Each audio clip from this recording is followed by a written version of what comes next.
rest of the following program are not necessarily those of Eastlink Television, its sponsors, or partners.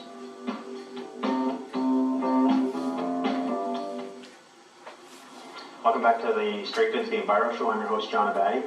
We have Sue Abbott, biologist with Bird Studies Canada, who is, project coordinator for the Piping Plover Conservation Program. So, Sue, first, I guess we'll start with what's Bird Studies Canada, or who are Bird Studies Canada? We're a national nonprofit. We work across Canada, and we're dedicated to increasing the understanding, appreciation, and conservation of birds and their habitats across the country. And our headquarters are actually in Port Rowan, Ontario, but we have an Atlantic regional office in Sackville, New Brunswick, and I actually work out of Dartmouth. So a lot of our programs are focused on habitats and bird populations in those habitats, and we use the expertise of thousands of volunteers to help us gather that scientific data that we need to better understand the populations. Okay. Your focus is particularly the piping plover, I guess, conservation program. I think we have an image of the piping plover. Maybe tell us what the piping, it's Nova Scotia's piping plover, or basically the program you're involved with, or is that the entire of Canada? Well, my program is specifically focused on Nova Scotia, and it is dedicated to the recovery of endangered piping plovers. And you can see from this picture that they are very well camouflaged birds. They nest on the beaches, and they are endangered in Canada as well as in the province of Nova Scotia. So we use monitoring as well as protection and education to work toward bringing the population back in Nova Scotia. From the image, I can't really tell how big would the bird be, and are there other species that are similar? That's a really good question, because there are a lot of similar birds on the beach. They're about sparrow-sized, and they're really hard to see. So they're super sneaky, and they're very well camouflaged. They hide in the sand. They rely on their camouflage to hide from predators. So other species that you might commonly mistake them for are shorebirds, similarly sized like the sanderling, which you see during migration, and sometimes people mistake them for terns as well, which can also nest on the beach. Okay. Your program, is it a provincial program, or who supports your program? Well, we're a nonprofit, so we raise funds, and the core of our program is funded from the Government of Canada Habitat Stewardship Program for Species at Risk. And we also receive funding from World Wildlife Fund's Endangered Species Recovery Fund, and we received some other funding as well from different supporters. But largely it is the federal government which provides funds, but we get support from the province who help us out to actually have office space in different areas around the province where there are piping plovers. Okay. The program, when was the program formed? Well, it was initiated in April 2006, so just last year, and that was when Bird Studies Canada took the lead. But before that, there was Anna McCarran, who ran the Guardian Project, which is the volunteer component of our program. And so we were able to pick up a lot of the hard work that she had initiated over the last 5 years. And so we work with numerous different volunteers around the province who go out on the beaches and help protect plovers and help us out there. Why was the program formed?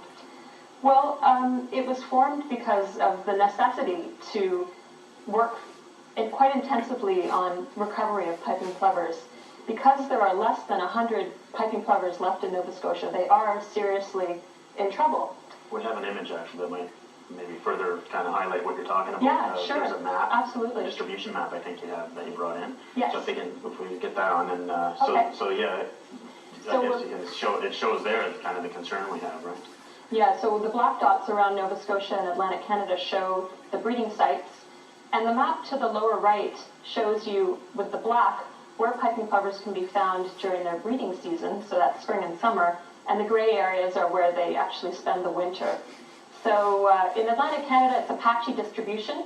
You can see that we have a concentration in southern Nova Scotia, and so that's when piping plovers tend to arrive a little earlier in southern Nova Scotia, and they migrate north to their northern portions of their breeding area. So come April, or actually any time now in the next couple of weeks, you may see piping plovers on the beaches. and they will be here to breed through the spring and summer. So that map we just saw, the distribution map, is that a breeding map? The one that showed Nova Scotia, that's where they are known to breed? That's where those little dots around the coastline were sites that they were known to breed. Yeah. Okay. Now, there aren't very many areas by the looks of that map. Now, is that related to the amount of people that are monitoring, or is that, you have done a thorough investigation of the coastlines, and that's the whole deal right there, what we see? That's a really good question. One of the challenges is the fact that they breed on beaches all around, so it's very important that we visit different beaches, and volunteers play a key role in that to actually help us get out there and check beaches and make sure that we know where all the piping plovers are, because it's important to know where they are in order to set forth the right measures to protect them while they're breeding on the beach, because they do nest in such a vulnerable area of the beach from the high tide line to the vegetated dunes.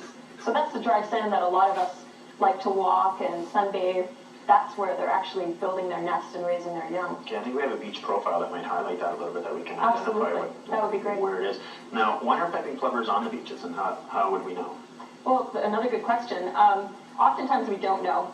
And this map here, or this illustration, shows the sensitive area where they're nesting. So that area between the high tide line and the vegetated dune, where you see the plover and the stop sign, that's where they nest. They arrive on beaches April and May. They'll find a mate, hopefully, and lay their eggs. And those eggs need to be incubated for about a month, and they then hopefully will hatch. And they have chicks that take another month before they can learn to fly. So another aspect of their vulnerable ecology is that their little chicks can't fly away from predators, or even a dog that may be off leash, or the footprints of people, or the tracks of an ATV. Those little chicks are very vulnerable to those types of disturbances. Okay, what are some of the main threats? Which you covered some of them, but Yeah. What other concerns are there related to them? Well, as with many endangered species and threatened species around the world, the loss of habitat is a huge threat, and one of the main reasons that's caused their endangerment. So, and habitat loss can come in a couple different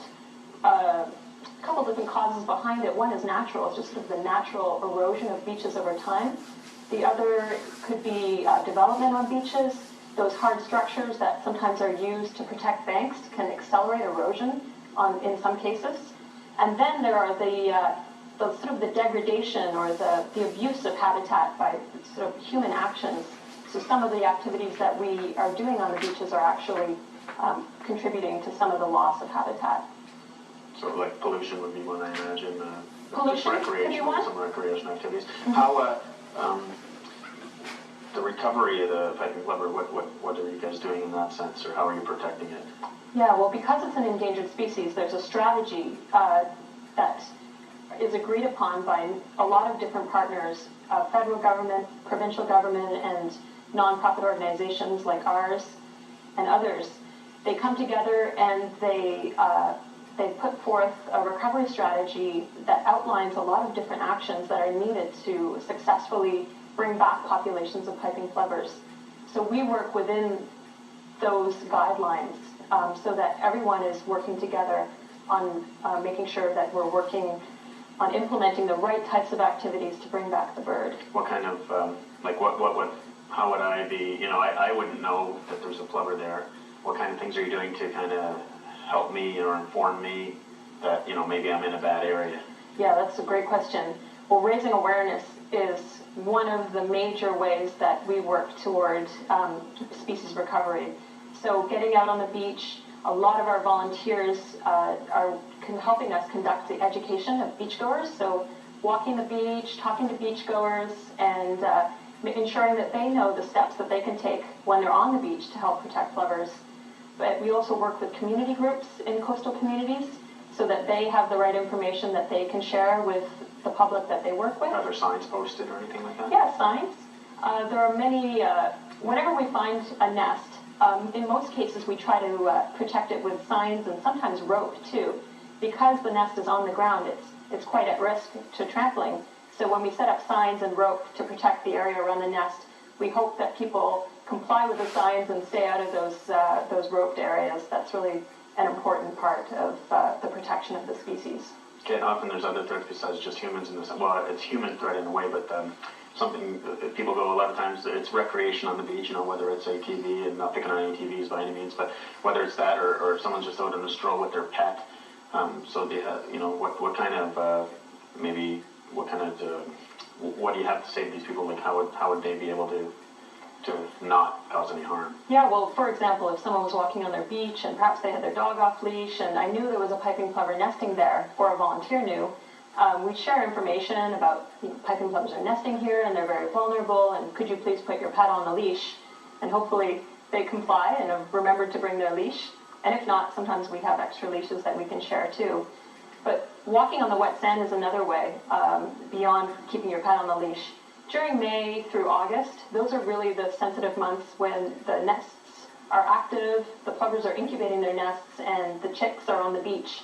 So we really are hoping that people might do their best to walk on the wet sand, particularly when it's been posted that there are plovers breeding there.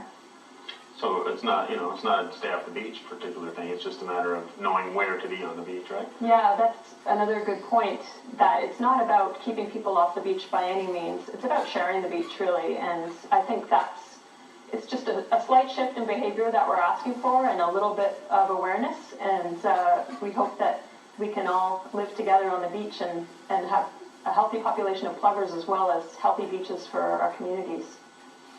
So they're basically, when's the time that they're around again?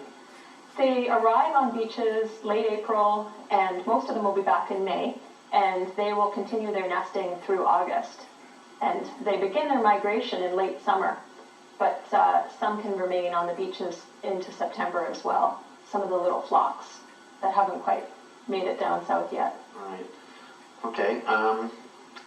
Is there anything else? Are there volunteers? We have about a minute left, so volunteers basically are a key source of help for you. Volunteers are a key source of help. We wouldn't be anywhere without just the amazing expertise and dedication of our volunteers. So we absolutely encourage volunteers to get involved. We really need folks to be on the beach and helping us talk to the public and sharing information. So please feel free to contact me. I believe my contact information will be up. So I encourage people to learn more. Great.